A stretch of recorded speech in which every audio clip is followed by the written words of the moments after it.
성경 말씀 보겠습니다. 에스겔 23장 22절부터 35절까지 교독하겠습니다. 에스겔 23장 22절에 그러므로 오홀리바야 나 주 여호와가 말하노라 내가 너의 연애하다가 싫어하던 자들을 격동시켜서 그들로 사방에서 와서 너를 치게 하리니 그들은 바벨론의 사람과 갈대아 모든 이민 고구와 소아와 고아 사람과 또 그와 함께한 모든 아수르 사람 또 준수한 소인이며 다 방백과 감독이며 위가 유명한 자 다 말하는 자들이라. 그들이 병기와 병거와 수레와 크고 작은 방패를 이끌고 투구선 군대를 거느리고 치러 와서 너를 에워살지라. 내가 신문꾼을 그들에게 맡긴즉 그들이 그 신문꾼대로 너를 신문하리라. 내가 너를 향하여 두기를 바라리니 그들이 눈으로 너희에 행하여 너 코와 귀를 깎아버리고 남은 자를 발로 부러뜨리며 너 자녀를 빼앗고 그 남은 자를 뿔에 사르며 또 네 옷을 벗기며 네 장식품을 빼앗을지라. 이와 같이 내가 너 음란과 애굽 땅에서부터 음행하는 것을 그치게 하여 너로 그들을 향하여 눈을 뜨지도 못하게 하며 다시는 애굽을 기억하지도 못하게 하리라. 나 주 여호와가 말하노라 내가 너의 미워하는 자와 네 마음에 싫어하는 자의 손에 너를 붙이리니 그들이 미워하는 마음으로 너희에 행하여 너 모든 수고한 것을 빼앗고 너를 발라벗겨 적신으로 두어서 너 음행의 것은 못또너 음란하며 음행하는 것을 끌어낼 것이라. 네가 이같이 당할 것은 네가 엄란히 이방을 줬고 그 우상들로 더럽혔음이로다. 너가 너 형의 길로 행하였으며 내가 너의 장을 너 손에 주리라. 나 주 여호와가 말하노라 깊고 크고 가득히 담긴 네 형의 잔을 네가 마시고 비소와 조롱을 당하리라. 너가 너형 사마리아의 잔 곧 논란과 행방의 잔에 넘치게 취하고 근심할지라. 네가 그 잔을 다 기울여 마시고 그 깨진 조각을 씹으며 네 유방을 꼬집을 것은 내가 이렇게 말하였음이니라. 나 주 여호와의 말이니라. 그러므로 나 주 여호와가 말하노라 너가 나를 잃었고 또 나를 너 인기에 버렸은즉 너는 너 음란과 너 음행의 죄를 담당하시리라 하시니라. 아멘. 아멘. 본문의 내용은 남북 이스라엘은 이미 멸망을 했고 약 130년 전에 멸망을 했고 그 이후에 130년 후에 남유다가 이제 멸망을 하는데 그 멸망 직전에 남유다가 멸망할 것이라는 내용들을 오늘 본문에서 기록하고 있습니다. 예루살렘에 대한 심판선언 이렇게 이해하시면 좋을 것 같습니다. 예루살렘은 하나님의 성전이 있는 곳이고 또 이스라엘 백성들은 그 성전에서 하나님 섬긴다고 했는데 그 섬김 자체가 하나님 보실 때는 우상을 섬기는 것과 같았고 표면적으로는 하나님을 섬기는 것 같았지만 세상을 좋아했고 이웃나라 번성하는 나라를 본받고 그들처럼 살고 싶어서 그들과 교류하고 그들의 신을 수입하고 그렇게 했기 때문에 결국은 하나님이 너희들은 음행을 행했다. 그래서 내가 너희를 심판하겠다. 너희들이 그렇게 좋아하던 그 세상 나라에 의해서 너희들은 심판을 받을 것이다. 예전에는 너희들이 사모했지만 이제 적이 되어서 너희를 집어삼킬 것이다. 이런 이야기를 오늘 본문이 기록하고 있습니다. 예루살렘, 이스라엘 이런 이름들은 예전에 있었던 이름이 아니고 주님께서 이스라엘이라는 나라를 새롭게 만드시면서 생긴 독특한 명칭들입니다. 하나님의 백성 이스라엘. 세상에 수많은 나라가 있었는데 아브라함이라는 독특한 한 인물을 주님이 딱 끄집어내서 원래 있던 곳에서 옮겨서 가나안 땅에 살게 하셨고, 그 한 인물이 옮겨옴으로 말미암아 그 후손이 번성하는데, 그 후손을 하나님의 나라 이스라엘로 만드셨습니다. 그러면서 하시는 이야기가, 세상의 많은 나라는 왕이 다스리는 나라이지만 내 백성 이스라엘이라는 나라는 제사장이 다스리는 나라가 될 것이다. 그래서 그 나라를 제사장 나라다, 이런 이름을 붙여주셨습니다. 왕의 나라와 제사장의 나라가 어떻게 다른가? 왕의 나라는 우리가 아는 대로 인간을 위한 능력이 있는 인간이 다스리고 통치하면서 서로 화목하게 지내는 나라, 그리고 이 땅이 전부여서 이 땅에서 행복하게 먹고 마시고 즐기는 나라, 그게 왕의 나라입니다. 지금 우리가 살아가고 있는 세상의 수많은 나라, 미국, 대한민국, 중국, 소련, 할 소련 없습니까? 러시아 할 것 없이 이 세상에 있는 모든 나라가 다 왕의 나라입니다. 잘 먹고 잘 살고 행복하고, 지도자가 백성들에게 나 뽑아주세요 하면서 하는 이야기가 잘 먹고 잘 살게 하겠습니다, 그거잖아요. 그게 세상 나라, 왕의 나라입니다. 그런데 하나님이 독특하게 제사장 나라라는 것을 이스라엘을 불러서 만드셨는데, 이 제사장 나라는 잘 먹고 잘 사는 나라가 아니고 날마다 제물이 희생되어서 그 제물의 죽음을 통해서 너희들이 살아가는 그런 존재가 되었다라는 것을 보여주는 나라, 그게 제사장 나라입니다.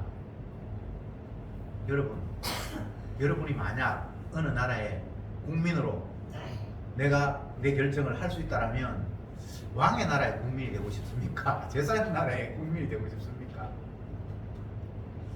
제가 이렇게 질문을 드리는 게 참 송구스럽습니다. 날마다 재물이 죽었어, 재물의 희생 때문에 우리가 산다, 그게 그다지 매력적이지는 않아요. 그렇지 않습니까? 그냥 잘 먹고 잘 사는 나라, 얼마나 멋있습니까? 제가 제 개인적으로 생각을 해봐도 제가 너무 덩뜨시고 배부른 것 같아요. 여기가 좋사오니 베드로와 야고보와 요한이 연화산에서 예수님과 모세와 엘리야가 만나고 그 산이 너무나 영화롭게 변하는 모습을 보면서 여기가 좋사오니 라고 했듯이, 우리는 내가 있는 환경이 아름답고 행복하면 그걸로 족하지, 따로 이 하나님의 나라를 마음속으로 생각하고 사모할 이유가 그다지 없어요. 이스라엘 백성들이 예수님 당시에 예수님께서 자기가 하늘에서 왔다, 아버지가 나를 보내서 왔다, 내가 메시아다라고 했을 때 긴가 민가 의심하면서 기대했던 것이 무엇인고 하면, 이제 우리가 이곳에 하나님 나라가 펼쳐진다면 고생 끝, 행복 시작, 이런 기대를 가졌어요. 그래서 예수님의 제자마저도 주님이 왕이 되시면 나 우편에 좌편에 누가 더 높은 자리 차지할까, 이게 하나님의 나라에 대한 기대가 아니라 이 세상에서 행복한 나라를 하나님의 나라라고 그냥 인정하고 싶었던 거지요. 그게 어떤 사람의 마음, 독특한 사람의 마음이 아니라 이 땅에 있는 모든 인간들의 욕망입니다. 지금 에스겔 선지자가 북쪽 이스라엘은 벌써 130년 전에 망했고, 이제 남쪽 유다 그 두 지파밖에 안 되는데 10지파는 벌써 망했고 2지파 남았는데, 그게 핵심이에요. 거기에 성전이 있어요. 주의 이름이 있는 곳이에요. 제사를 드렸던 곳, 제사장 나라라고 하면 당연히 제사 드리는 그런 공간이 있어야 되고, 제물이 드려졌던 그 현장, 그것마저 이제 망한다고 주님이 이야기를 하셨습니다. 그러면 그 제사장 나라의 백성들이 어떤 마음을 가졌을까요? 하나님이 우리와 함께하고 계시겠다. 너희들이 제사장 나라가 되게 하겠다. 내 이름을 두기 위해서 성전을 지어라 했다. 그곳에서 제사 드리라고 했다. 물론 하나님이 흡족할 만한 그런 상태로 순종하지는 못했습니다. 미흡함이 있었습니다. 그러나 세상 나라 바벨론이 자기들을 친다고 했는데, 그 당시에는 바벨론이 가장 잘 사는 나라였는데, 그들 본받고 싶어서 그들과 교류하고 어떨 때는 그들 밑에 빌빌 기기도 하고 그렇게 했는데, 그들이 너희를 친다. 이게 이스라엘 백성들 입장에서 받아들일 수 있는 이야기입니까? 우리가 아무리 잘못했지만, 하나님의 뜻대로 제사 제대로 못 드렸고 성실하게 못했지만, 하나님도 알지 못하는 저들보다는 우리가 그래도 낫지 않는가라는 그런 상대적인 의식을 가지고 있었겠죠. 그런데 자기보다 더 악한 그들이 자기들을 침략해서 박살 내겠다라고 하시는 이 하나님의 음성에, 하나님의 말씀에 여러분 어떤 마음을 가졌겠습니까? 이거 그냥 받아들이기가 너무나 어려운 거예요. 에스겔 선지자가 하나님의 뜻을 받아서 이 말을 백성들에게 전파했을 때, 백성들이 아 그렇구나, 우리가 잘못했구나, 우리는 이제 망해야 되는구나, 이렇게 받아들이질 않았어요. 저게 무슨 하나님의 선지자야? 미친놈 아니야. 이스라엘이 망한다고? 그래, 우리가 잘못하고 하나님 앞에 불순종했다고 하는 까지는 어느 정도 이해해. 그걸 받아들일 거야. 그렇지만 우리보다 더 악한 저 바벨론이, 하나님도 알지 못하고 우상 섬기는 저들이 우리를 공격해서 우리를 짓밟아고 우리를 망하게 한다. 이건 하나님의 정의가 아니지. 선지자가 왜 저따위 이야기를 해? 이게 이 말씀을 전했을 때의 사회 풍토, 이스라엘의 말씀에 대한 반응이었습니다. 오늘날 우리가 살아가는 이 터전에서 하나님의 말씀이 전파되었을 때, 교회 다닌다고 하는 사람이, 성경을 읽고 나는 예수 믿는다고 하는 사람이 어떤 반응을 보일 것 같아요? 이스라엘 백성들하고 똑같은 반응을 할 거예요. 근데 중요한 것은 그게 아닙니다. 북쪽 이스라엘은 벌써 망했어요. 남쪽 유다 망한다고 해요. 그 나중에 가면 이들을 집어삼킨 바벨론도 망한다고 해요. 그러면서 구약 성경이 끝날 때는 세상 전체를 하나님께서 심판하시겠다. 그러면서 이걸 어떻게 받아들여야 되죠? 아, 이방인이 망하는 건 좋아, 이스라엘 입장에서는. 근데 우리도 망한다, 안 믿는 사람이 저주받는다, 이건 좋아. 믿는 사람, 너희들도 저들하고 하나도 다르지 않다, 이렇게 이야기했을 때, 지금 제 이야기는 예수님 당시에 하나님을 믿는다고 하는 유대인들의 지금 사고방식을 지금 제가 묻는 거예요. 근데 그들이 우리와 다르지 않다는 걸 제가 이야기를 하고 있는 거예요. 하나님 모르는 사람 멸망하는 거 좋아. 근데 하나님 아는 너희들, 네가 아는 하나님은 우상인데 너희들도 망해. 지금 성경이 이 이야기를 하고 있는 거예요. 이놈도 망하고 저놈도 망하고 하나님이 만드신 사람 다 망하고. 그게 도대체, 그러면 하나님 성경을 주고 이스라엘을 선택하고 왜 했지? 이런 마음이 당장 분노로 일어나는 거예요.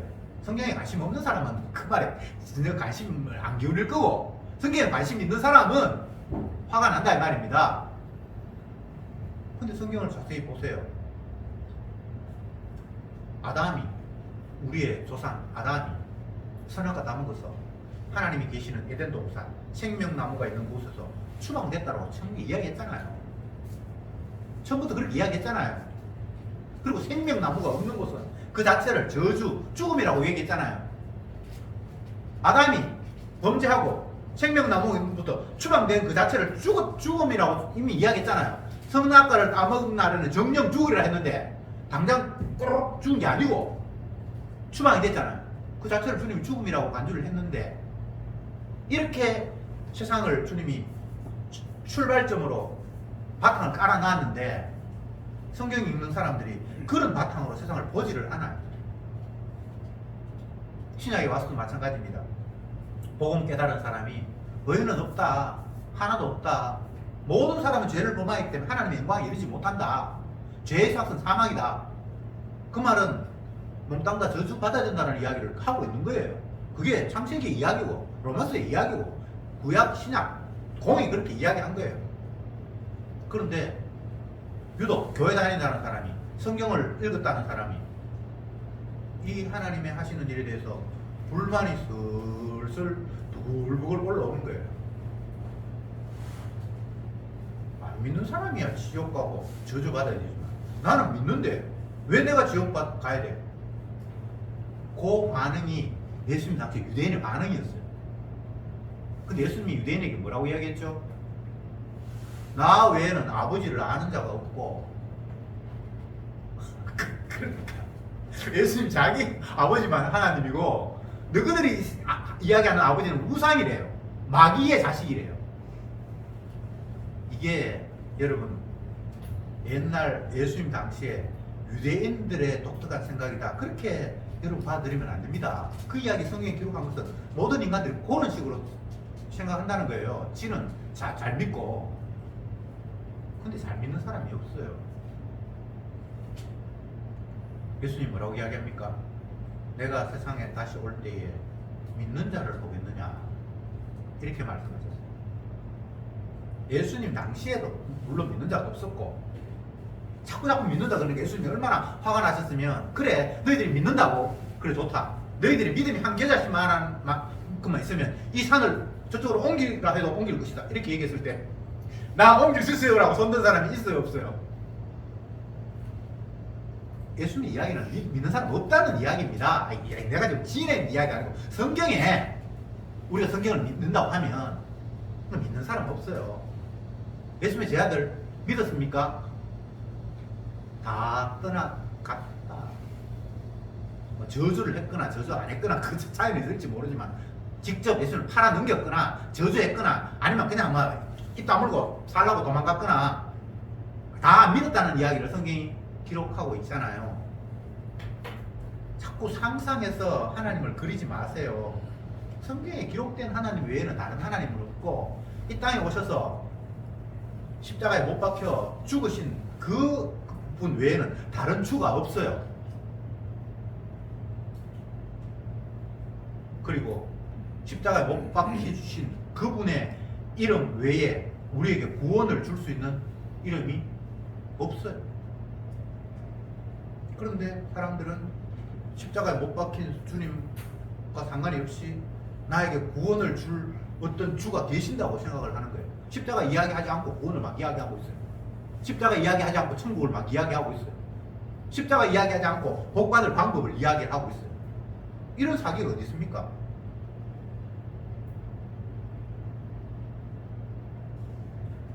지금 에스겔 선지자에게 이스라엘 백성들을 향해서 또 세계 만방을 향해서 하는 이야기가 구원 얻을 인간 없다는 이야기를 그냥 하고 있는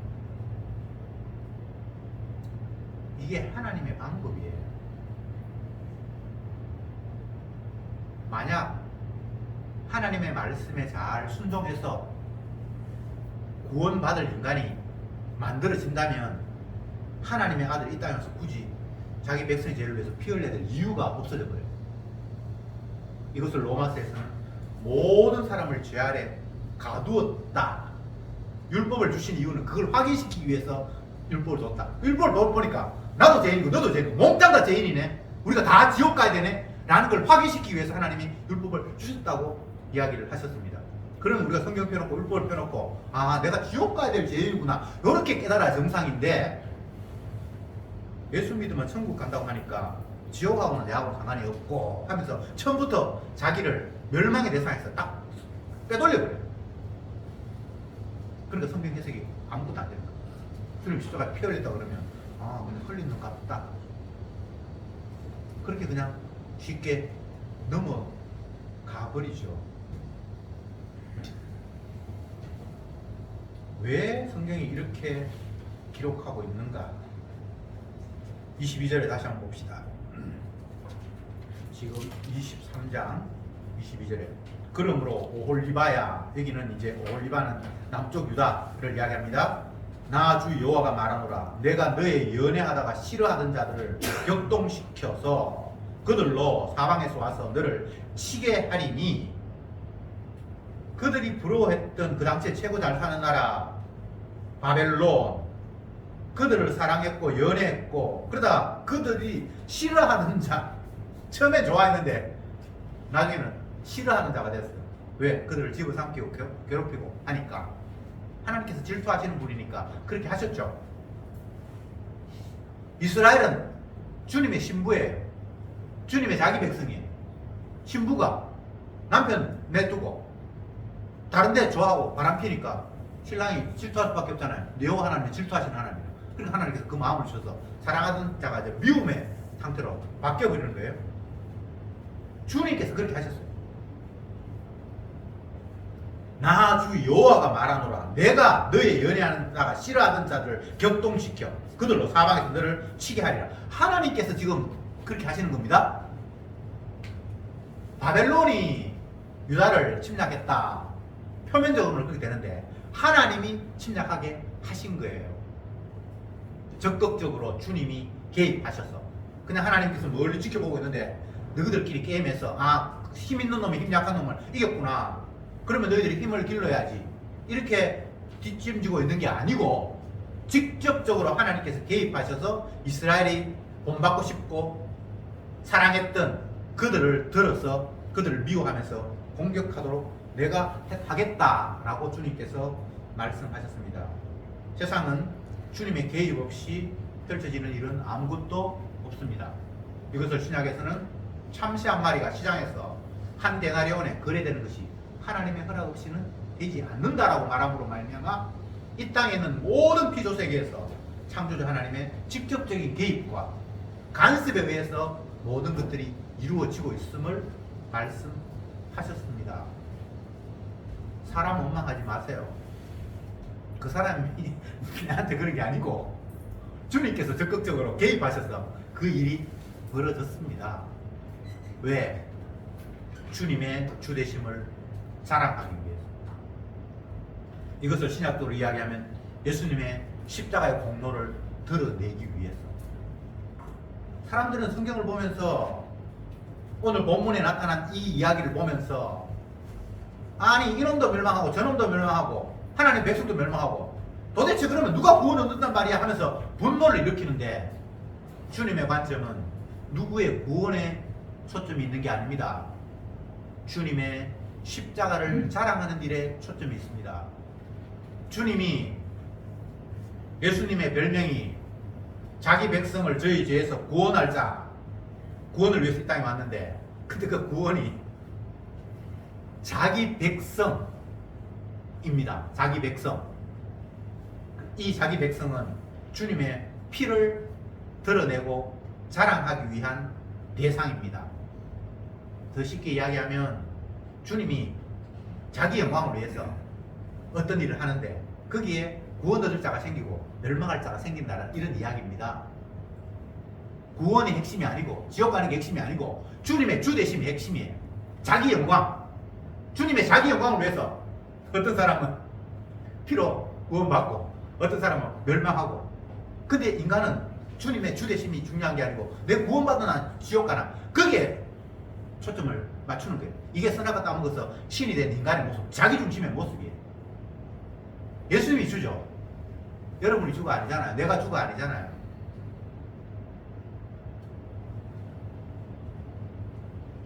주님은 자기 영광을 최대로 극대화시키기 위해서 세상을 이런 모습으로 움직여 가십니다. 우리가 볼 때는 세상 꼬라지하고는 하면서 요거는 저렇게 바뀌었으면 좋겠고 저놈은 저렇게 죽었으면 좋겠고 트럼프가 까부는데 빨리 뒤지든지 했으면 좋겠고 우리는 우리 관점에서 이렇게 저렇게 다 요리를 합니다. 근데 왜? 그게 주님의 영광을 위해서? 그건 입에 발린 거짓말입니다. 내 평안을 위해서. 내 기분이 저놈이 지금 썼지만 영 기분이 안 좋아. 그러면서 뒤에 주님의 영광이라고 그냥 갖다 붙입니다. 다 거짓말이죠. 인간이 주님의 영광을 생각한다고요? 그런 거짓말이 있습니까? 먹든지 마시든지 주님의 영광을 위해서 살아. 어떤지 마시든지 내 만족을 위해서 하고 있다라는 것을 주님이 공격하시는 거지 주님의 영광을 위해서 하는 게 없습니다. 정의, 의, 백날 갖다 붙여도 내가 원하는 어떤 환경이 이루어지기를 바라는 것 때문에 그냥 그런 말을 뒤에 그냥 갖다 붙이는 거예요. 수사를. 아닙니까? 내가 원하는 대로 안 됐는데 나중에 알고 보니까 그게 내게 유익하더라. 그럼 모든 거 다 용서돼. 정이 아니라도. 그렇지 않습니까? 인간 정이 없습니다. 제가 지금 드리고 싶은 말씀은 예수님이 주가 되어야 되는데 내가 주가 되어야 돼서 모든 것을 판단하고 평가하고 있다고 지금 이야기하고 있는 겁니다. 주님이 주가 되면 예루살렘, 주님의 성전이 있는 곳 망해도 상관없어요. 그렇게 해서 주님이 주로 드러난다면 하나님이 이 땅에서 죽는다? 인간의 입장에서는 말이 안 돼요. 예수님께서 자기가 하나님이라고 그러고 하나님의 아들을 그러면서 내가 세상을 지었다고 그러고 요한복음에서는 아버지와 함께 내가 세상을 만들었다고 그러고 그런 분이 내가 여기서 죽는다? 그러니까 예수님을 따라다니던 제 아들이 이게 얼마나 실망스럽겠습니까? 주님이 왕이 돼가지고 자기도 한 자리 차지해가지고 멋있는 이 세상이 돼야 되는데 대빵 대신은 예수님이 자꾸 죽는다 그러니까 주님 무슨 그런 말씀을 하십니까? 그게 주님을 생각해서 그렇습니까? 자기를 생각해서 그렇습니까? 베드로 같은 사람, 성질 급한 사람 주님 절대 그런 일은 없습니다. 내가 온몸을 다해서라도 주님을 맡겠습니다. 얼마나 이게 충성되고 멋있는 이야기입니까? 남자다운 이야기입니까? 근데 그게 주님을 위함입니까? 자기를 위한 겁니까? 어떤 일을 해도 우리는 나를 위해서 하지 내가 주가 되어서 내가 원하는 대로 뭔가를 할 뿐이지 주님을 먼저 생각해서 그분을 나는 없고 세례요한처럼 나는 수해야 되고 그분은 흥해야 되겠다 이런 생각은 이거는 이 인간에게는 들 수가 없는 생각이에요. 만약 그런 생각이 들었다면 미친놈이에요. 바울아 네가 많이 공부를 했더니만 미쳤는가 보다. 복음 전하니까 그렇게 얘기했잖아요. 예수님 향해서 미쳤다고 그러고 정상적인 상태는 아니죠. 세상적인 관점에서 볼 때. 그래 참 저와 여러분이 제발 좀 미쳤으면 좋겠어요. 지정신 말고 미쳤으면 좋겠어요. 지정신을 가리니까 이 세상이 너무너무 힘들어요. 차라리 하나님의 말씀을 모르고 세상이 전부인 것처럼 깨닫고 살아가는 그런 사람들은 하나만 신경 쓰면 되니까 마음과 배짱이 편해요. 근데 다른 세계를 이미 봐버리니까 그렇다고 이 세상을 떠나지도 못하는 육을 가지고 있는 이 인간의 입장에서는 이거 오동남구에 걸려서 이래도 못하고 저래도 못하고 그래서 성도는 이 세상에서 고난받는 삶을 사는 거예요. 하나 있으면 편하겠는데 천국만 있으면 좋겠는데 이 세상 있고 이 세상을 우리가 떠나지도 못하고 그리고 이 세상이 전부가 아니라 또 하늘나라 또 있다고 그러고 다시 말씀드립니다. 인간을 편하기 위해서 하나님 계신 게 아니고요. 내 좋으라고 하나님 세상 펼쳐놓은 거 아닙니다. 주님이 자기가 자신이 주라는 사실을 드러내기 위해서 지으셨고 운행하시고 결론 짓는 겁니다. 그러니까 내 편한 거 자꾸 생각하지 마세요. 그럼 내가 주가 됩니까? 주님이 기뻐하고 계시는데 이스라엘 백성들을 멸망시키고 성전을 부수면서 하나님 속이 시원하다 그러시는데 주님이 자기 기쁘면 됐지. 나는 죽으면 안 돼요. 너희 인생은 아무것도 아니야. 소보다 못하고 나귀보다 못해. 구더기 같은 너희 인생아. 지렁이 같은 너희 야고바. 성경이 그렇게 이야기를 하고 있어요. 이런 욕이 어디 있습니까? 인간한테 구더기라 그러고 지렁이라 그러고 해보세요. 참을 인간이 있는지. 주님은 그렇게 정확하게 바라보시는 분이 인간을 그렇게 평가하고 있는데 제발 좀 하나님의 말씀의 관점에서 우리 자신을 바라볼 수 있었으면 좋겠습니다. 인간들끼리 우리는 이렇다 나는 이렇다 그거 다 소경이 소경을 향해서 하는 이야기예요. 마치 코끼리 소경이 더듬으면서 뭐 코끼리는 이렇게 생겼다 저렇게 생겼다 하면서 서로 싸우는 거하고 똑같은 거예요. 그 말 들어서 뭐 할 건데요? 소경이 소경을 인도하면 어떻게 되죠? 둘 다 구덩이에 빠지는 거예요. 여러분, 나도 소경이지만 다른 사람도 소경이니까 남 이야기 별로 신경 쓰지 마세요. 지으신 분이 말씀하신 것이 무엇인지를 귀 기울일 때 나는 소경이지만 주님은 소경 아니잖아요. 정보를 알아도 제대로 알아야지. 정보도 아닌 걸 가지고 그게 정보라고 그렇게 따라가면 이게 말이 됩니까? 도울 힘이 없는 인생을 의지하지 말라. 그 생명은 호흡이 있나니 수에 칠 가치가 없는데. 뭐 지금 살아도 설치고 있는데 주님이 쏙 없애버리면 아무도 안 돼. 그걸 자꾸 나에게 생명을 준다고. 윤석열 감옥에 갇혔는데 의계인 윤석열 퇴사하면서 그 사람이 마치 메시아인 것처럼 참 웃기는 세상이죠. 근데 우리는 또 다른 윤석열을 다 가지고 있어요. 그 사람들만 욕할 게 아니고 이 어리석은 인간들이 소경의 모습이 저런 모습이구나 그렇게 보면 돼요. 남들 욕할 일이 아니에요.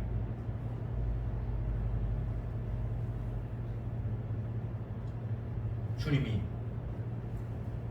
자기가 자기 이름을 두시려고 했던 성전, 자기 백성이라고 말했던 그 남쪽 유다, 그들을 어떻게 멸망시키는지 한번 봅시다. 16절에 그가 보고 곧 연애하여 사자를 갈대아 그들에게 보내매 바벨론 사람이 나와 연애하는 침상에 올라 음란으로 그를 더럽히매 그가 더럽힘을 입은 후에 그들을 싫어하는 마음이 생겼느니라. 그가 이와 같이 그 음행을 나타내며 그 하체를 드러내므로 내 마음이 그 형을 싫어한 것 같이 그들을 싫어하였으나. 야, 주님께서 자기 백성을 얼마나 아꼈는지. 그들이 음란을 행해서 더럽혔다. 침상에서 하체를 드러냈다. 이런 표현들은 참 부끄러운 표현이죠, 그죠? 사랑하니까, 사랑하는 아내로 생각을 했으니까 그 아내가 바벨론을 사랑하니까 그게 음란이고 그 음행으로 하체를 드러냈다고 이렇게까지 말하는 거예요. 정말 표현이 너무 부끄럽습니다. 여기 성경에 막 19급 이런 거 써놔야 될 거예요. 성경은 주님이 인간을 바라보시는 이 안목은 인간들끼리 이야기하는 그 수준을 훨씬 더 넘었습니다. 인간을 개무시해도 하나님만큼 개무시하는 분이 없고요. 인간의 완악함을 지적해도 주님만큼 완악함을 지적하는 수가 없어요. 우리는 그만큼 우리가 완악한 줄을 우리 스스로는 깨닫지 못하기 때문에.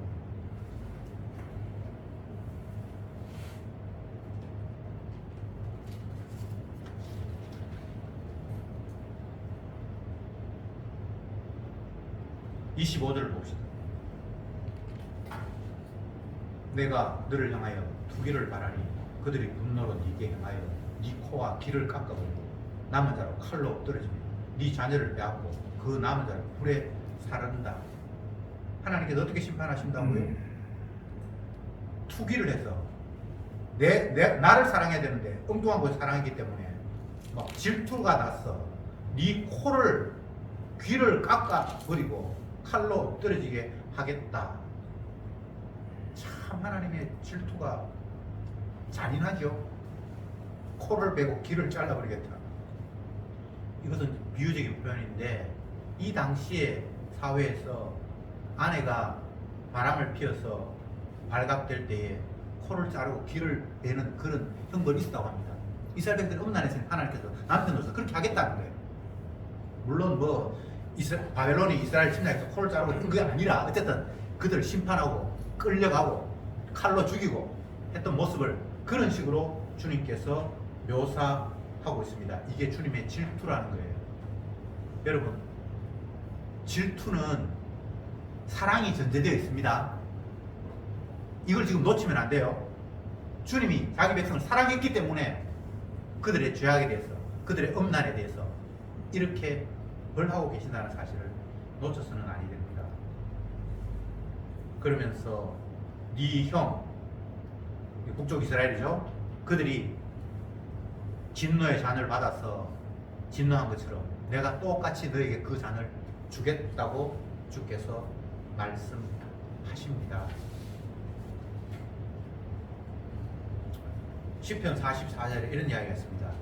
너희가 너희 칼로 이 땅을 얻어서 차지한 것이 아니라 나의 오른손과 팔로 능력으로 너희를 이곳에 오게 했다.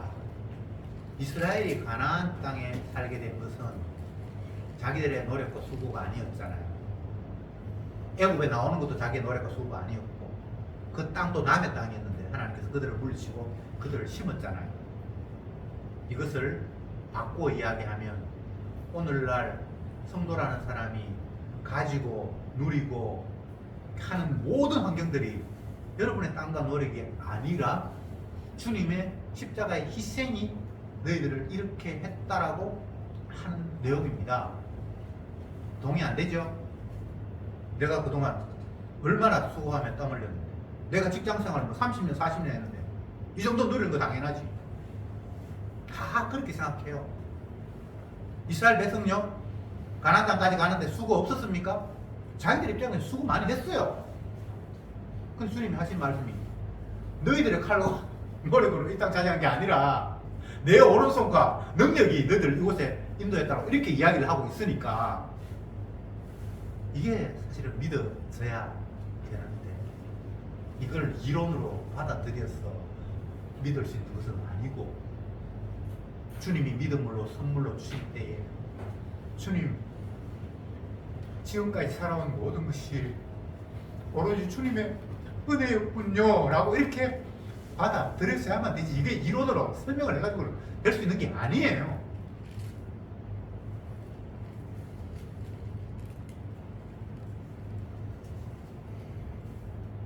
무엇 하나 그분이 주신 것이 아닌 게 없어요.